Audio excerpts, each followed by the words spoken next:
what I'm going to go on to, what I'm going to go on to now is talking about knowledge translation and implementation.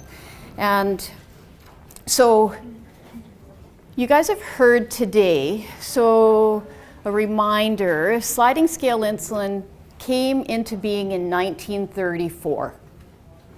We are practicing medicine from 1934 in diabetes care. So there's clearly a knowledge, so you've heard today, this morning, the importance of addressing hyperglycemia, the benefits of reducing blood sugars, and the benefit to our patients, of course, in terms of reducing morbidity and mortality and length of stay. But why are we not doing that? So we know that there is a gap between what we know and what we're doing. So we know that in the literature, hyperglycemia is bad, but it's still prevalent, as we saw in our data today. We know that using BIBIT is better than sliding scale, but we're not doing that. So how do we take what has been shown in research and actually apply it into action for our patients at the bedside? I have to say that these slides were from a knowledge translation scientist by the name of Selina Alou, so it's not my doing, but I really like it. So we're not going to spend a lot of time talking about knowledge translation, because really the most important part of this afternoon is the exercise of you guys going back and saying, what could our possible barriers and facilitators be? This was one of the most, and the reason why we're doing that, why we're taking the time to do that, and why we've created all these tools and everything, is because without using knowledge translation science, it takes about 17 years to get 14% of evidence into practice and care delivery. And in diabetes, it's been a heck of a lot longer, right?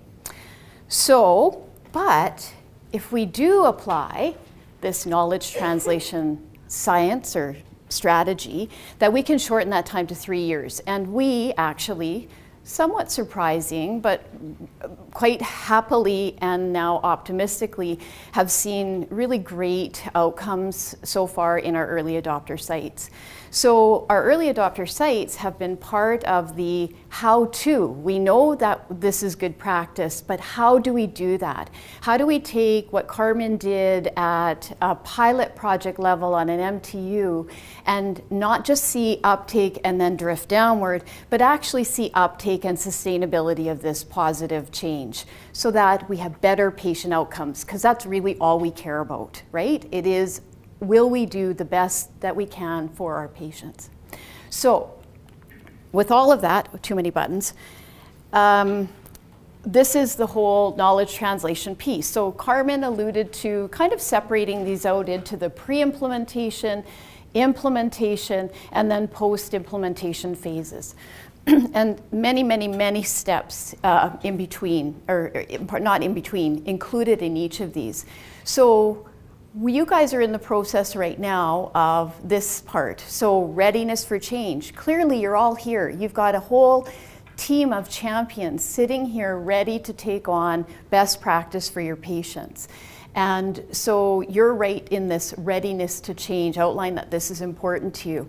So in terms, now the next step is we're going to address the barriers and facilitators. We're going to share with you, after we come back from our breakout session, what are the common barriers and facilitators that other sites, both in the literature, across Canada, some of the ones that Carmen talked to, but we're going to go through those kind of point by point. And then we're going to spend some time looking at the ones you've identified. And then either today, or more likely, we may take some of your barriers and facilitators back and then see how we can provide some help to overcome those barriers. And then just outlining again, it's really important to follow up. After you've implemented a change, you need to go back and say, is the change still there? Have we continued to use BIBIT as our form of insulin delivery? And measuring the improvement and hoping to continue then the sustained practice.